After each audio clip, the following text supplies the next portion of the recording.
नमस्कार दोस्तों, एलिमेंट्रिक्स क्लासेस में आपका स्वागत है। तो जैसे कि आप स्क्रीन पर देख सकते हैं, आज हम पढ़ने वाले वर्किंग ऑफ एनपीएन ट्रांजिस्टर। तो एनपीएन ट्रांजिस्टर किस प्रकार से कार्य करता है उसके बारे में जानकारी प्राप्त करेंगे। वीडियो को शुरू करने से पहले मैं आपको एक बात बताना चाहता हूँ कि हम बेसिक इलेक्ट्रॉनिक सब्जेक्ट को कवर कर रहे हैं, तो इसकी सभी वीडियोस की प्लेलिस्ट आपको चैनल पर मिल जाएगी, आप देख सकते हैं। और भी सब्जेक्ट्स की प्लेलिस्ट आपको चैनल पर मिल जाएगी, उनको भी आप देख सकते हैं, वो भी आपके लिए काफी यूजफुल रहेगी। तो शुरू करते हैं आज का टॉपिक, जो कि वर्किंग ऑफ एनपीएन ट्रांजिस्टर। तो एनपीएन ट्रांजिस्टर की अगर हम बात करें तो कुछ इस प्रकार से हमारा दिखता है एनपीएन ट्रांजिस्टर, जिसमें क्या होती है हमारी थ्री लेयर्स होता है। ये हमारा ये एन टाइप हमारा सेमीकंडक्टर होता है, ये पी टाइप सेमीकंडक्टर मटेरियल होता है, ये एन टाइप, और तीनों को मिला करके, तीनों लेयर्स को मिला करके हमारा एनपीएन ट्रांजिस्टर बनता है। ठीक है, तो इसकी वर्किंग किस प्रकार से होगी हम देखते हैं। एज शोन इन फिगर, जैसे कि फिगर में चित्र में दिखाया गया है, the forward bias is applied to the emitter junction, emitter base junction of NPN transistor. And तो यहाँ पर अगर हम देखें तो जो हमारा एनपीएन ट्रांजिस्टर है उसमें क्या है, जो एमीटर बेस जंक्शन है, ये क्या हमारा एमीटर है टर्मिनल, ये हमारा क्या बेस टर्मिनल है। तो जो एमीटर और बेस का जो जंक्शन है, ये वाला जंक्शन जो रीजन है, ये क्या हमारा फॉरवर्ड बायस इसको अप्लाई किया गया है। फॉरवर्ड बायस का क्या मतलब है, नेगेटिव सप्लाई अप्लाई की गई है, इसको हम वीबी बोल रहे हैं, बेस एमीटर वोल्टेज। ये नेगेटिव होता है हमारा, क्योंकि नेगेटिव चार्ज होता है एन टाइप मटेरियल पे, हमारा इलेक्ट्रॉन्स की मात्रा ज्यादा होती है, और ये हमारा बैटरी का नेगेटिव टर्मिनल है। जब नेगेटिव से नेगेटिव कनेक्ट होगा तो हमारा क्या होगा, फॉरवर्ड बायस होगा। तो इसको हमने क्या कर रखा है, फॉरवर्ड बायस कर रखा है, और इसको हमने क्या कर रखा है, रिवर्स बायस कर रखा है, क्योंकि ये पॉजिटिव टर्मिनल, ये नेगेटिव से कनेक्ट है। ठीक है, क्लियर है बात। तो एनपीएन ट्रांजिस्टर में हमने क्या कर रखा है, जैसे कि हमने फिगर में चित्र में दिखाया गया है, the forward bias is applied to the emitter base junction. Emitter base junction में फॉरवर्ड बायस अप्लाई किया गया, जिसकी वजह से होगा क्या, NPN transistor causes a lot of electrons flow from the emitter region to cross over to the base region। तो ये हम जानते हैं कि जो हमारा एन टाइप रीजन होता है उसमें ये हमको गोले दिख रहे हैं ना, ये जो गोले, ये क्या हमारे इलेक्ट्रॉन्स है। ठीक, और ये क्या हमारा होल्स है। तो एन टाइप में जो इलेक्ट्रॉन्स है उसकी मात्रा ज्यादा होती है, तो जब हम इसको फॉरवर्ड बायस करेंगे तो ये क्या होगा, हमारे इलेक्ट्रॉन्स है जो, वो क्या करेंगे, बेस की तरफ फ्लो करेंगे। एरो का निशान आप देख सकते हैं, और बेस के जो रीजन है, ये जो ये जंक्शन है, इसको क्या कर देंगे, पार कर देंगे। ठीक है, बेस जंक्शन को पार करेंगे तो जो होल्स है हमारे, उसके साथ क्या करेंगे, रिंग कंबाइन करेंगे, कॉम्बिनेशन बनाएंगे। ठीक है, उसके साथ डिफ्यूज हो जाएंगे। लेकिन क्योंकि पी टाइप जो रीजन है हमारा, वो क्या लाइटली डोप्ड होता है, इसमें जो कैरियर्स की मात्रा होती है बहुत कम होती है, तो जो हमारे इलेक्ट्रॉन्स है वो सारे के सारे इसमें डिफ्यूज नहीं होंगे, क्योंकि होल्स की मात्रा बहुत कम है। तो जितने होल्स हमारे, कुछ एक मात्रा में हमारे इलेक्ट्रॉन्स उसके साथ डिफ्यूज हो जाएंगे। तो जो बाकी बचे हुए इलेक्ट्रॉन्स है वो क्या करेंगे, आगे बताते हैं हम आपको, वर्किंग में समझते हैं। ठीक है, as the base is lightly doped, जैसे कि बेस हमारा जो है लाइटली डोप्ड है। लाइटली डोप्ड का क्या मतलब है, जो उसमें इम्प्योरिटी ऐड की गई है कैरियर्स की, वो क्या है, लाइटली डोप की गई है, बहुत कम मात्रा में उसमें इम्प्योरिटी को ऐड किया गया है, विद पी टाइप इम्प्योरिटी। क्योंकि पी टाइप हमारा जो बेस रीजन वो पी टाइप है, पी टाइप मटेरियल से बना है, तो जो पी टाइप इम्प्योरिटी है उसमें बहुत कम मात्रा में ऐड की गई है, इसलिए इसको क्या बोला, लाइटली डोप्ड बोला गया है। The number of holes in the base reason is very small, तो इसी वजह से जो होल्स की मात्रा होगी बेस रीजन में, क्योंकि बेस हमारा पी टाइप का रीजन है, तो उसमें जो नंबर ऑफ होल्स हैं वो क्या है, बहुत कम मात्रा में है, very small. Has the number of electrons that combine with the holes in the P type base reason is also very small. तो जैसे कि मैंने आपको बताया यहाँ पर, इसमें जो होल्स की मात्रा है वो बहुत कम है, तो जो इलेक्ट्रॉन्स हमारे एमीटर से आए हैं होल्स में, होल वाले रीजन में, बेस वाले रीजन में, तो बहुत कम मात्रा में हमारे होल्स है, जिसकी वजह से बहुत कम मात्रा में हमारे इलेक्ट्रॉन्स उसके साथ क्या करेंगे, कंबाइन करेंगे। क्लियर है बात।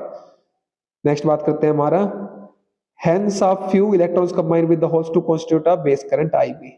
तो इसी प्रकार से जैसे मैंने आपको बताया, बहुत कम इलेक्ट्रॉन्स है जो हमारे, वो कंबाइन करेंगे होल के साथ, जो क्या करेंगे, करंट जनरेट करेंगे, जिसको हम बोलेंगे आईबी। आईबी का मतलब क्या, बेस करंट। क्लियर है। नेक्स्ट बात करते हैं हम, the remaining electrons more than 95%। तो मान के चलते हैं, हम एक अंदाजा लगा के चलते हैं कि जब मैंने फॉरवर्ड बायस किया इसको, तो इसमें से जो 5% इलेक्ट्रॉन्स है, क्योंकि होल्स की मात्रा कम है पी टाइप रीजन में, 5%, तो होल्स हमारे बेस रीजन में कंबाइन हो गए होल्स के साथ, जो इलेक्ट्रॉन्स है हमारे 5%। बाकी जो 95%, 95% हमारे इलेक्ट्रॉन्स है, वो क्या करेंगे, पास कर जाएंगे बेस रीजन को, और हमारे कलेक्टर रीजन में चले जाएंगे। तो ये जो बाकी के इलेक्ट्रॉन्स आपको दिख रहे हैं, ये कलेक्टर रीजन में हमारे चले गए।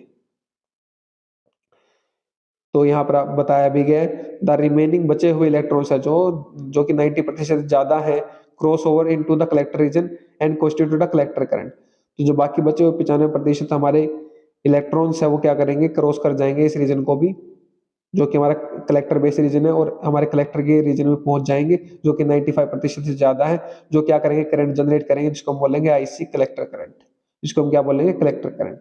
ठीक है, अब कलेक्टर करंट होगा तो ये क्या होगा यहाँ पर, thus the base and the collector current summed up gives the emitter current. तो जैसे कि हमने देखा, जो हमारा करंट है वो कहाँ से जनरेट हो रहा था, एमीटर से हो रहा था, और गया कहाँ का, बेस करंट जनरेट किया फिर उसने, और कलेक्टर करंट जनरेट किया। तो जो हमारा बेस करंट है आईबी और कलेक्टर करंट है, जब उन दोनों को हम ऐड कर देंगे, सम अप कर देंगे, तो वो किसके इक्वल हो जाता है, हमारा आईई के इक्वल हो जाता है, एमीटर करंट के इक्वल हो जाता है। तो ये हमारा एमीटर करंट के इक्वल हो जाता है। क्लियर है? तो ये हमारा यहाँ पर डिराइव हो जाएगा। जब हम किरचॉफ लॉ की बात करेंगे, किरचॉफ फॉर्मूला अपनाएंगे, तब हमें ये क्या मिल जाएगा, emitter current base current plus collector current के इक्वल होता है हमारा। ठीक, यहाँ पर अगर हम डायरेक्शंस की बात करें तो आपको यहाँ पर डायरेक्शन जो हमारे एमीटर करंट की डायरेक्शन इस प्रकार से दिख रही होगी। ये क्यों है? क्योंकि जो हमारे इलेक्ट्रॉन्स वो तो इस तरफ फ्लो कर रहे हैं, तो आप तो कहेंगे कि हमारा जो करंट की डायरेक्शन वो इस तरफ ही होनी चाहिए, लेकिन ऐसा नहीं होता है। जो इलेक्ट्रॉन करंट होता है और एक कन्वेंशनल करंट होता है। तो जब हम बात करते हैं, पढ़ते हैं हम जब हम इलेक्ट्रॉनिक्स में, तो हम कन्वेंशनल करंट की बात करते हैं, इलेक्ट्रॉन करंट को हम कंसीडर नहीं करते हैं। ठीक है, तो जब हम कन्वेंशनल करंट की बात करते हैं, जब हम नॉर्मल करंट की बात करते हैं, जिसको हम हमेशा कंसीडर करते हैं, तो वो क्या होता है, हमेशा इलेक्ट्रॉन करंट के अपोजिट फ्लो होता है। ये हमारा क्या, इलेक्ट्रॉन्स की वजह से जो करंट इस डायरेक्शन में फ्लो हो रहा है, तो जो हमारा कन्वेंशनल करंट होगा वो इसके अपोजिट फ्लो होगा, इसको बोलेंगे कन्वेंशनल करंट, सीसी बोल सकते हो आप। ठीक है, इसको हम बोलेंगे इलेक्ट्रॉन करंट, ईसी। तो ईसी के हमेशा अपोजिट होता है, इसलिए जो हमारे करंट की डायरेक्शन है वो क्या है, इलेक्ट्रॉन करंट, जो हमारी इलेक्ट्रॉन्स की डायरेक्शन है वो क्या है, इस तरफ है, और जो हमारी कलेक्टर करंट की, एमीटर करंट की जो डायरेक्शन है वो क्या है, इस तरफ है, क्योंकि ये क्या है, हमारा कन्वेंशनल करंट है।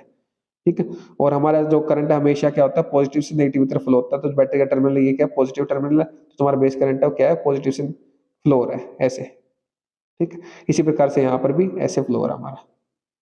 क्लियर है? या फिर आप इलेक्ट्रॉन करंट से देख सकते हैं, इलेक्ट्रॉन इधर जा रहा है तो कन्वेंशनल करंट इधर जाएगा। इस प्रकार से हम डायरेक्शन लेते हैं। और जब हमने एनपीएन ट्रांजिस्टर की पहले बात करी थी, स्ट्रक्चर कंस्ट्रक्शन देखी थी हमने, तो हमने देखा था कि जो हमारा ये सिंबल होता है ट्रांजिस्टर का, एनपीएन ट्रांजिस्टर का या फिर पीएनपी का मान लीजिए, ये एनपीएन का ले रहे हैं पहले हम। तो एनपीएन में क्या होता है, जो हमारा एमीटर जंक्शन, यहाँ पर मैं आपको दिखाता हूँ एक मिनट, ये हमारा क्या होता है, एनपीएन ट्रांजिस्टर का सिंबल होता है। ये हमारा क्या होता है, बेस होता है, ये एमीटर होता है, और ये कलेक्टर होता है। तो जो हमारा एरो का निशान होता है वो कुछ इस प्रकार से होता है एनपीएन ट्रांजिस्टर में। इसका क्या मतलब है, जो हमारा करंट है वो क्या है, बाहर की तरफ फ्लो हो रहा है एमीटर से। तो जब हमने वहां पर पढ़ा था तो क्या था, बाहर की तरफ हमने पढ़ा था कि फ्लो हो रहा है, यहाँ पर हम देख चुके हैं कि बाहर की तरफ फ्लो हो रहा है। ठीक है, यहाँ पर आप देखिए, जो हमारा करंट है वो एमीटर से बाहर की तरफ फ्लो हो रहा है।